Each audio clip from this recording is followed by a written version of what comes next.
today's we are going to start fourth chapter measurement of matter. Students, already हमने previous video lectures में basic concept of chemistry में matter के बारे में हमने स्टडी किया था, जिसमें हमने मैटर के डेफिनेशंस के बारे में हमने देखा था एंड टाइप्स ऑफ मैटर, और मैटर से रिलेटेड हमने कुछ कॉन्सेप्ट के बारे में स्टडी किया था. स्टूडेंट, इस चैप्टर्स में हमें स्टडी करना है laws of chemical combination, atom से रिलेटेड हमें शेप, मास एंड वैलेंसी, जो कि बहुत ही इंपॉर्टेंट कॉन्सेप्ट है, and next molecular mass and concept of mole, and last topic radicals. तो स्टूडेंट्स, ये 4 चैप्टर्स हमारे लिए बहुत ही इंपॉर्टेंट है. इस चैप्टर से हम वेरियस कंपाउंड्स के मॉलिक्यूलर फॉर्मूला बनाना सीखेंगे, और इस चैप्टर्स में हम बहुत सारे एलिमेंट्स के सिंबल्स, उनके एटॉमिक नंबर और वैलेंसीज के बारे में एक बार फिर से हम डिस्कस करेंगे. तो आइए स्टार्ट करते हैं 4 चैप्टर, जो कि है अपना मेजरमेंट ऑफ मैटर. तो सबसे पहले हम देखेंगे कैन यू रिकॉल एक्टिविटी, जो कि पेज नंबर 46 पे दिया हुआ है. Student, can you recall activity में यहाँ पे 3 क्वेश्चंस है. ये 3 क्वेश्चंस इस चैप्टर्स में आने वाले जो केमिकल टर्मिनोलॉजी है और जो कॉन्सेप्ट है उसके बारे में हमें बताते हैं. तो फर्स्ट क्वेश्चन हम देखते हैं. फर्स्ट क्वेश्चन क्या है students? What is the Dalton atomic theory? ये ऑलरेडी हमने 8th स्टैंडर्ड में पढ़ा है. एक बार फिर से हम इसको रिवाइज कर लेते हैं कि डाल्टन के एटॉमिक थियरी क्या है. Father of modern atomic theory sir John Dalton एक इंग्लिश केमिस्ट थे, साइंटिस्ट थे. साइंटिस्ट के साथ साथ एक बहुत बड़े मेट्रोलॉजिस्ट थे. इन्होंने बहुत सारा कंट्रीब्यूशंस दिया साइंस के फील्ड में. जो सबसे इंपॉर्टेंट कंट्रीब्यूशंस है जिसको हम कहते हैं डाल्टन एटॉमिक थियरी. तो स्टूडेंट्स, देखते हैं कि थियरी क्या बताती है हमें. तो डाल्टन्स एटॉमिक थियरी हमें ये बताती है all matter is made up of very tiny particles called atoms. सभी जो मैटर है वो किससे मिलकर के बने हुए हैं? स्मॉलेस्ट पार्टिकल से, जिसे हम क्या कहते हैं? एटम्स कहते हैं. जो ऑलरेडी हमने प्रीवियस वीडियो लेक्चर्स में देखा था. फंडामेंटल पार्टिकल्स ऑफ एटम भी हमने देखा था. एटम्स क्या होते हैं? Atoms are building block of all matters. जितने भी मैटर्स है वो सभी मैटर किससे बने हुए हैं? एटम से मिलकर के बना हुआ है. तो इसको हम कह सकते हैं atoms are building block of a matter. Students, यहां पे जो डाल्टन की एटॉमिक थ्योरी है वो कहती है कि atoms can not be broken down. Dalton theory suggest that atoms are indivisible particles which cannot be created or destroyed in a chemical reaction. जब 2 या 2 से ज्यादा एलिमेंट्स केमिकल रिएक्शंस में पार्ट लेते हैं तो उनकी जो पार्टिकल्स होती है वो पार्टिकल्स को हम बना नहीं सकते और ना ही हम डिस्ट्रॉय कर सकते हैं किसी भी केमिकल रिएक्शंस में. That remains the same. तो यहां पे स्टेटमेंट क्या कहता है? The atoms are indivisible, cannot be divide. Third, Dalton's की थ्योरी हमें क्या बताती है? डाल्टन्स एटॉमिक थ्योरी ये बताती है कि atoms of same elements are identical and their characteristics and mass. जो भी एलिमेंट्स है उस एलिमेंट्स के जितने भी एटम्स है वो एटम एक ही जैसा होगा. सोडियम आप ले लो, सोडियम के सभी पार्टिकल्स एक जैसे होंगे, ऑक्सीजन के सभी पार्टिकल एक जैसे होंगे. डाल्टन की अगली थ्योरी है वो बताती है atoms of different element have different characteristics and mass. Same elements की कैरेक्टरिस्टिक्स सेम है, डिफरेंट एलिमेंट की कैरेक्टरिस्टिक सेम है. तो यहां पे हमने देखा डाल्टन्स एटॉमिक थ्योरी. स्टूडेंट्स, हम यहां पे ये कह सकते हैं कि Dalton's atomic theory gives fundamental idea about the compositions of matter.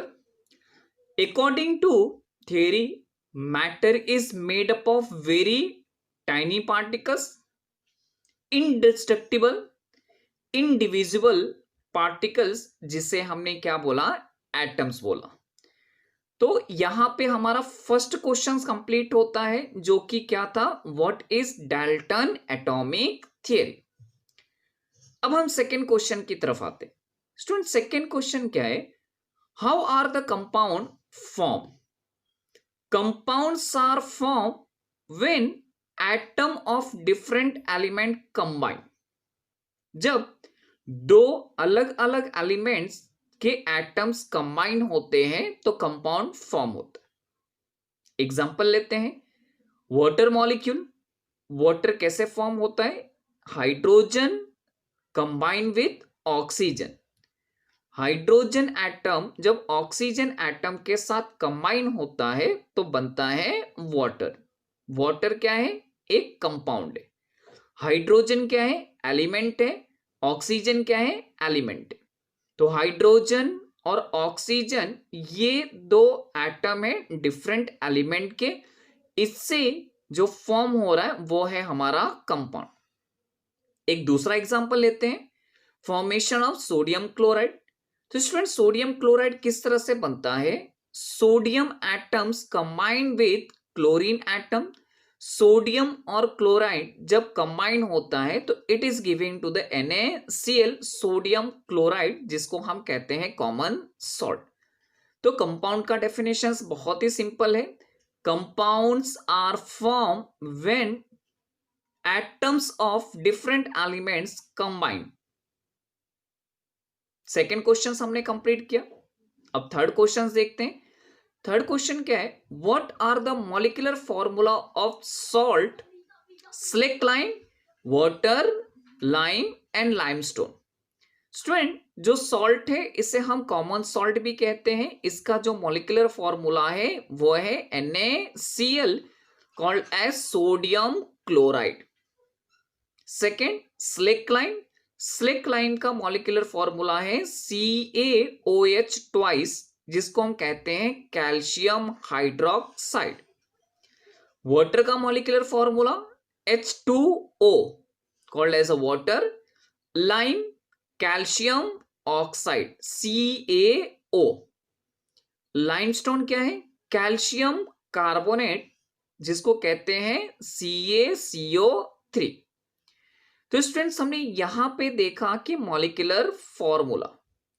Students, ये जो मॉलिक्यूलर फॉर्मूला है इसमें हमने देखा कि डिफरेंट एलिमेंट्स हैं, ये डिफरेंट एलिमेंट्स आपस में कंबाइन होकर के ये सभी कंपाउंड्स फॉर्म किए हैं। तो सॉल्ट क्या है, एक टाइप का कंपाउंड है। स्लेक्लाइन कंपाउंड है, वाटर भी कंपाउंड है, क्विकलाइन कैल्शियम ऑक्साइड भी कंपाउंड है, और लाइमस्टोन भी क्या है, कंपाउंड है। तो यहां पे हमने थर्ड जो क्वेश्चन है वो कंप्लीट किया। प्रीवियस स्टैंडर्ड्स में हमने ये सीखा था कि compounds are form by chemical combination of element. अगर कंपाउंड फॉर्म होता है तो कंपाउंड किस तरह से फॉर्म होता है, एक केमिकल कॉम्बिनेशंस में, जहां पे दो तरह के बॉन्ड फॉर्म होते हैं, ionic bond and covalent bond. तो ये दोनों ही बॉन्ड की वजह से एक केमिकल कॉम्बिनेशन होता है और ये केमिकल कॉम्बिनेशन से कंपाउंड फॉर्म होता है। स्टूडेंट्स, हमने ये भी इंपॉर्टेंट प्रिंसिपल्स देखे थे। Dalton's atomic theory is that the molecule of compounds form by joining atom of different element. तो डाल्टन का एटॉमिक थियरी भी हमें क्या बताता है कि जो मॉलिक्यूल ऑफ अ कंपाउंड से वो किस तरह से बनते हैं, जब हम डिफरेंट एलिमेंट्स के एटम्स को ज्वाइन करते हैं तब उससे मॉलिक्यूल्स ऑफ कंपाउंड बनते हैं। जैसे कि अभी हमने देखा, वाटर का एग्जांपल लिया, वाटर में हाइड्रोजन एटम और ऑक्सीजन एटम दोनों कंबाइन होकर के वाटर मॉलिक्यूल फॉर्म हो रहे। उसी तरह से सोडियम क्लोराइड कॉमन सॉल्ट हमने देखा कि sodium atom combined with chloride atoms forming the sodium chloride. Students अगला जो इंपॉर्टेंट टॉपिक है वो है laws of chemical combination.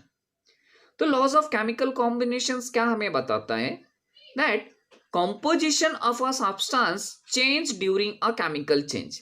Students यहाँ पे दो टाइप के चेंज होते हैं, फिजिकल चेंज और केमिकल चेंज।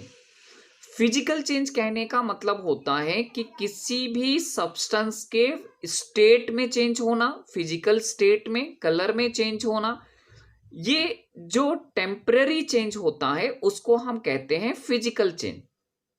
केमिकल चेंज कब होता है? During a chemical reactions the substances permanently changes. तो कोई भी सब्सटेंस अगर परमानेंट चेंज हो जाता है तो उसको हम कहते हैं केमिकल चेंज।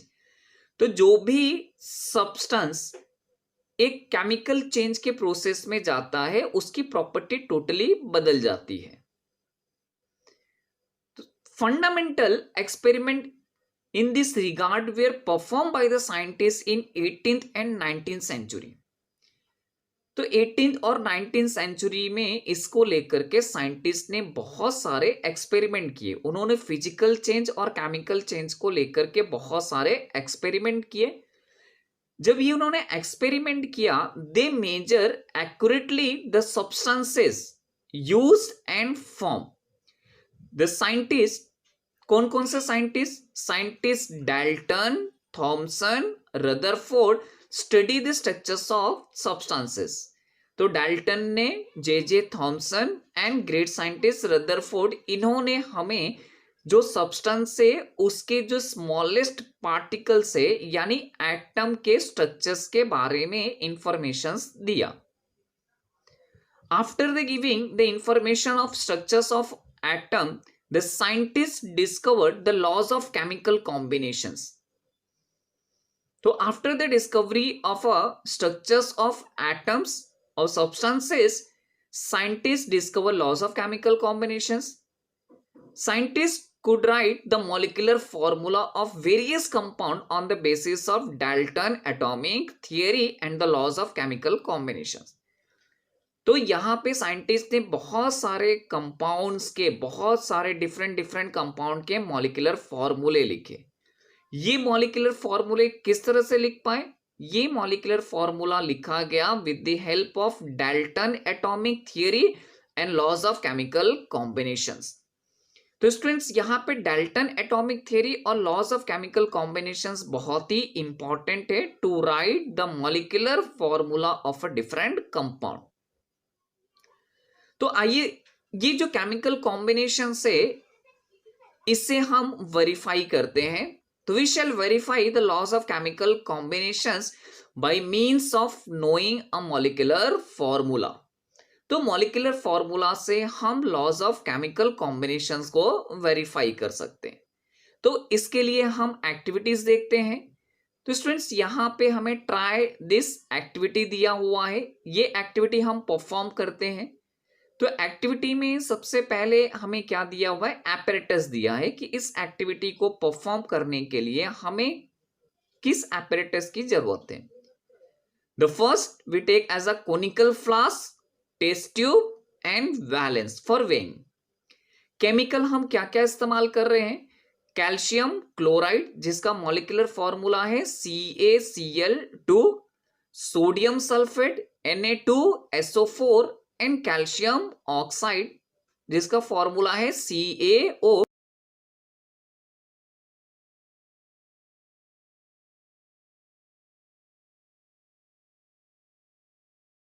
घर में व्हाइट वॉशिंग करने के काम में आता है, जिसे क्विक क्लाइम भी कहते हैं। Calcium oxide and water, molecular formula H2O।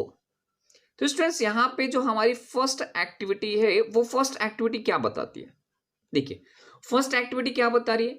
Take 56 gram of a calcium oxide in large conical flask. एक बड़ा सा कोनिकल फ्लास्क हमें लेना है, उसमें हम 56 ग्राम कैल्शियम ऑक्साइड ले रहे हैं and put the 18 gram of a water. तो हम क्या करें? 18 ग्राम ऑफ वाटर हम उसके अंदर डाल रहे। इनिशियली हमने कैल्शियम ऑक्साइड का वेट कितना लिया? 56 ग्राम, और हमने क्या डाला उसमें? 18 ग्राम ऑफ वाटर। स्टूडेंट्स यहाँ पे कैल्शियम ऑक्साइड अलग है, वाटर अलग है। जैसे ही हम कैल्शियम ऑक्साइड के अंदर वाटर हम एक केमिकल रिएक्शन होगा और ये बन जाएगा कैल्शियम हाइड्रोक्साइड। तो स्टूडेंट्स जब हमने यहां पे मेजर किया before a chemical reaction the total mass of a substance are same after the chemical reactions. Chemical reactions होने के पहले जितना अमाउंट ऑफ कैल्शियम ऑक्साइड और वाटर था, केमिकल रिएक्शंस होने के बाद में भी सेम अमाउंट ऑफ कैल्शियम मिला। अब एक्टिविटी 2 की तरफ बढ़ते हैं। सो इस एक्टिविटी 2 क्या दिया हुआ है, take a solution of calcium chloride. अब हम कैल्शियम क्लोराइड लेते हैं। कैल्शियम क्लोराइड को हमें किस तरह से लेना है, कोनिकल फ्लास्क में लेना है।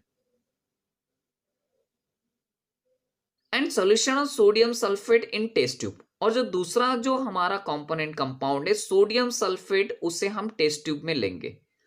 कैल्शियम क्लोराइड को हमने किस में रखा है, कोनिकल फ्लास्क में, और सोडियम सल्फेट का जो सॉल्यूशन है उसको हमने लिया है टेस्ट ट्यूब।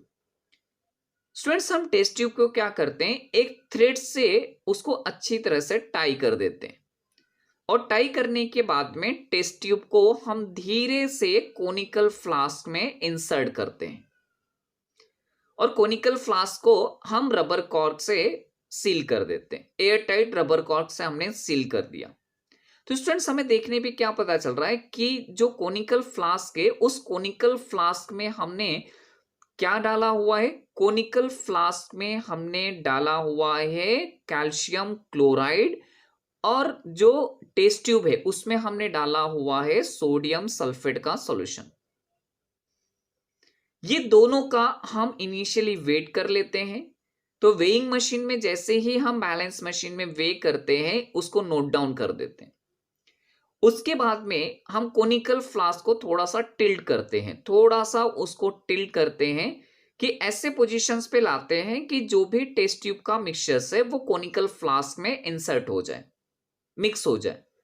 जैसे ही मिक्स होता है एक प्रेसिपिटेट, व्हाइट कलर का प्रेसिपिटेट फॉर्म होना चालू हो जाता है जिसमें से कैल्शियम सल्फेट बन जाता है। ये जब प्रेसिपिटेट फॉर्म हो गया फिर से हम इसका वेट करते हैं। तो वेट करने पे हमें क्या पता चल रहा है कि जो इनिशियली हमने सॉल्यूशन ऑफ कैल्शियम क्लोराइड और सोडियम सल्फेट का जो वेट था after a reactions the weight were same. तो स्टूडेंट्स हमें यहाँ पे कंक्लूजन क्या दिखाई देता है, कंक्लूजन ये दिखाई देता है कि अबो activity that mass of original matter and mass of matter newly formed as a result of chemical change are equal। यानी पहले जो कैल्शियम क्लोराइड और सोडियम सल्फेट का जो मास था वो मास रिएक्शन होने के बाद में, केमिकल चेंज होने के बाद में जो नया प्रोडक्ट बना हुआ है उसका जो केमिकल का मास है वो दोनों मास क्या है, सेम है। तो mass of original matters and mass of matter newly form as a result of chemical change are equal. तो ये हमें एक्सपेरिमेंट में बताता है। स्टूडेंट्स एक और दूसरा एग्जांपल लेते हैं जिसमें हमें ये law of chemical combinations verify करना है। तो इसके लिए क्या क्या मटेरियल चाहिए वो हम देखते हैं। सबसे पहले हम सोडियम सल्फेट का सॉल्यूशन लेते हैं, दूसरा बेरियम क्लोराइड का सॉल्यूशन लेते हैं, 2 मेजरिंग सिलेंडर और एक टेस्ट ट्यूब लेते हैं और थ्रेड, कोनिकल फ्लास्क। तो ये सभी चीजों को हम यहाँ पे अरेंज कर लेते हैं। अब देखते हैं स्टूडेंट प्रोसीजर क्या है। यहाँ पे पहले हमने सोडियम सल्फेट मेजरिंग सिलेंडर में मेजर किया और मेजरिंग सिलेंडर में मेजर करने के बाद में जैसे ही हमने ये सॉल्यूशंस को कोनिकल फ्लास्क में डाला तो कोनिकल फ्लास्क में हमारे पास क्या है, सोडियम सल्फेट है। अब हम बेरियम क्लोराइड सॉल्यूशंस को टेस्ट ट्यूब में यानी मेजरिंग सिलेंडर से हम टेस्ट ट्यूब में इसे हम डालते हैं। तो स्टूडेंट्स टेस्ट ट्यूब में हमारे पास में क्या है, बेरियम क्लोराइड। अब टेस्ट ट्यूब को हम थ्रेड से बांध देते हैं। थ्रेड से बांधने के बाद स्टूडेंट्स इसे हम कोनिकल फ्लास्क में इंसर्ट करते हैं। After the inserting conical flask seal with the Kock, Kock से हम इसको सील कर दे रहे और सील करने के बाद में स्टूडेंट्स हम यहाँ पे इसे वेट करेंगे। तो आपको वेइंग मशीन्स में क्या करना है, ये दोनों ही सॉल्यूशंस कोनिकल फ्लास्क और टेस्ट ट्यूब को रखना है, जिसमें आपको वेट दिखाई दे रहा है 167.400। ये सॉल्यूशंस को हम टिल्ट करते हैं। टिल्ट करने के बाद में स्टूडेंट्स आपको दिखाई दे रहा होगा कि यहाँ पे व्हाइट प्रेसिपिटेट सॉल्यूशन फॉर्म हो रहा है, जो कि दोनों ही सॉल्यूशंस आपस में मिक्स हो गए। सोडियम सल्फेट के साथ बनता है बेरियम सल्फेट और सोडियम क्लोराइड का केमिकल रिएक्शंस। ये केमिकल रिएक्शंस होने के बाद में स्टूडेंट्स इसे हम फिर से वे मशीन्स पे वे करते हैं। तो जैसे ही इसका हम वे करते हैं, आप देखिए 167.400 आ रहा है, यानी ड्यूरिंग अ केमिकल रिएक्शंस, यानी इनिशियल आप देखोगे 167.400 और फाइनली भी 400 था। तो ये हमें एक्सपेरिमेंट ये बताता है कि above activity that mass of original matters of the mass of matter newly formed as a result of chemical change are equal। तो स्टूडेंट्स यहां पे क्या हुआ, in the year 1785 the French scientist Antoine Lavoisier inferred from the research that there is no rise or drop in weight of a matter during a chemical reactions। तो chemical reactions के durations में यहां पे wait में कोई भी changes नहीं आता है। तो स्टूडेंट्स इन्होंने एक लॉ दिया जिसको हम कहते हैं law of conservation of matter. Law of conservation of matter क्या स्टेट करता है, in a chemical reactions the total weight of reactant is same as the total weight of product form due to the chemical reaction and this is called as a law of conservation of matter। तो ये दोनों ही activity में students हमने ये देखा verification of law of chemical combinations. तो chemical combinations में हमें पता चलता है कि जब भी केमिकल रिएक्शंस होता है, टोटल वेट ऑफ रिएक्टेंट और टोटल वेट ऑफ प्रोडक्ट्स ये दोनों ही इक्वल होते हैं। स्टूडेंट्स रिएक्टेंट क्या होता है, a substance which are taking part in a chemical reactions, यानी सब्सटेंस जो कि केमिकल रिएक्शंस में पार्ट लेते हैं उसको हम कहते हैं रिएक्टेंट। और रिएक्शंस होने के बाद में जो न्यूली सब्सटेंस फॉर्म हो रहा है उसको हम कहते हैं प्रोडक्ट। तो law of conservation of matter हमने यहाँ पे कंप्लीट किया। तो स्टूडेंट्स यहाँ पे एक इंफॉर्मेशन हम देखते हैं about the introduction of a scientist. Students यहां पे हम देखते हैं an introduction to scientist that is Antoine Lavoisier. एक फ्रेंच साइंटिस्ट थे, इनको हम कहते हैं फादर ऑफ मॉडर्न केमिस्ट्री, और इनका इस केमिस्ट्री के फील्ड में बहुत ही ज्यादा कंट्रीब्यूशंस रहा है, इवन बायोलॉजी एंड इकोनॉमिक्स में भी। तो आइए देखते हैं कि लेवेसियर ने जो केमिस्ट्री में इन्होंने क्या क्या यहाँ पे इंपॉर्टेंट कंट्रीब्यूशंस दिया है। सबसे इंपॉर्टेंट है student first nomenclature of oxygen and hydrogen. तो लेवेसियर ने ऑक्सीजन और हाइड्रोजन का नॉमेनक्लेचर दिया, उनका नेमिंग करना बताया। Second shows the matter combined with oxygen during the combustions. इन्होंने कम्बिशंस रिएक्शंस करके ये बताया कि जब भी कोई मैटर ऑक्सीजन को कंबाइन करता है, यानी प्रेजेंस ऑफ एयर, अगर आप किसी चीज को बर्न करते हो तो ऑक्सीजन गैस रिक्वायर होती है उसके बर्निंग में। तो इन्होंने ये बताया कि matters combined with oxygen during the combustions, यानी कम्बिशंस रिएक्शंस में किसी भी सब्सटेंस में ऑक्सीजन कंबाइन होता है। लेवेसियर was the first to use the accurate weighing technique to weigh the reactant and product in a chemical reactions। लेवेसियर पहले scientist थे जिन्होंने एक्यूरेटली वेइंग टेक्निक का इस्तेमाल किया रिएक्टेंट और प्रोडक्ट को मेजर करने के लिए। Lavoisier discovered the water is made up of hydrogen and oxygen, और लेवेसियर का सबसे बड़ी डिस्कवरी थी कि उन्होंने ये बताया कि जो वाटर है, वाटर किससे बना हुआ है, हाइड्रोजन एंड ऑक्सीजन से। Assign systematic names of a compound, इन्होंने कुछ कंपाउंड्स के नॉमेनक्लेचर्स भी दिए, जैसे कि sulphuric acid, sulphate and sulphide. तो sulphuric acid, sulphate SO4, SO3 sulphide के नॉमेनक्लेचर्स लेवेसियर ने दिए। Lavoisier was the author of the first book of modern chemistry and studies the elements such as oxygen, hydrogen, nitrogen, phosphorus, mercury, zinc and sulfur। ये सभी elements के property का जो study है, ये स्टडी किसने किया? लावेसियर ने किया। The first writer of law of conservation of mass in a chemical reaction, ये पहले राइटर थे जिन्होंने law of conservation of mass during a chemical reactions को इन्होंने एक्सप्लेन किया। तो स्टूडेंट्स अगला जो अपना टॉपिक है वो इंपॉर्टेंट टॉपिक है, और वो क्या है? Law of constant proportions. तो आइए देखते हैं कि लॉ ऑफ कांस्टेंट प्रोपोर्शंस हमें क्या बताता है। पेज नंबर 47 पे स्टूडेंट्स दिया हुआ है, इन the year 1794 the French scientist J.L. Proust state the law of constant proportion. तो स्टूडेंट स्टेटमेंट क्या है? The proportion by weight of constitute element in various sample of compound is fixed. तो students यहां पे हमें एक कंपाउंड का definition एक और मिल रहा है। कंपाउंड का डेफिनेशन क्या है? व्हेन टू और more elements combine in fixed ratio that is called as a compound. तो J.L. Proust ने हमें बताया proportion by weight of a constituent element in various samples of compound is fixed. इसको हम ऐसे समझते हैं, फॉर्मेशन ऑफ वाटर हम ले लेते हैं स्टूडेंट्स। फॉर्मेशन ऑफ वाटर में दो एलिमेंट्स कंबाइन होते हैं, हाइड्रोजन एंड ऑक्सीजन। तो स्टूडेंट्स ऐसा नहीं कि हमने हाइड्रोजन लिया और ऑक्सीजन लिया, दोनों को कंबाइन कर दिया और वाटर बन गया, ऐसे नहीं बनता वाटर। वाटर अगर बनाना है तो हमें एक फिक्स्ड रेशो की जरूरत होती है, यानी 1 gram of hydrogen combine with 8 gram of oxygen then only form the 9 gram of water. तो यहां पे हमें फिक्स्ड रेशो क्या मिल रहा है? 1:8। 1 gram of hydrogen combined with 8 gram of oxygen resulting formation 9 gram of water.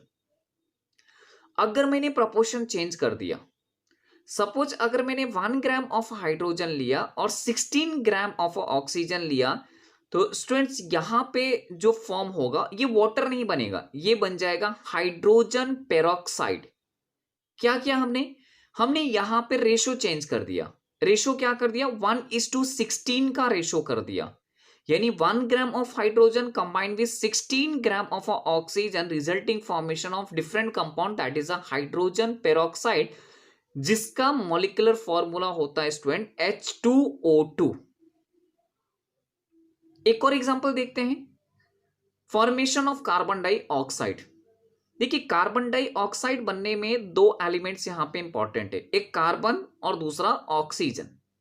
तो ये कार्बन डाइऑक्साइड कैसे फॉर्म होता है? कार्बन डाइऑक्साइड में 12 ग्राम of a carbon combined with 32 gram of a oxygen resulting formation of 44 gram of a carbon dioxide. अगर हम simplest ratio लेते हैं, सिंपलेस्ट रेशो, तो सिंपलेस्ट रेशो क्या हो जाएगा? 3:8, यानी 3 ग्राम of a carbon combined with 8 gram of oxygen resulting formation of 11 gram of carbon dioxide. तो ये हमने देखा law of constant proportion. Students आज की वीडियो लेक्चर्स में हमने इंपॉर्टेंट टॉपिक कवर किया, law of conservation of matter and law of constant proportion and introduction to scientist, जहां पे हमने एंटोनी लेवेसियर के बारे में देखा। नेक्स्ट लेक्चर्स में हम स्टूडेंट्स बात करेंगे एटम्स और एटम से रिलेटेड एटॉमिक साइज के बारे में, एटॉमिक मास के बारे में and symbols for the certain elements.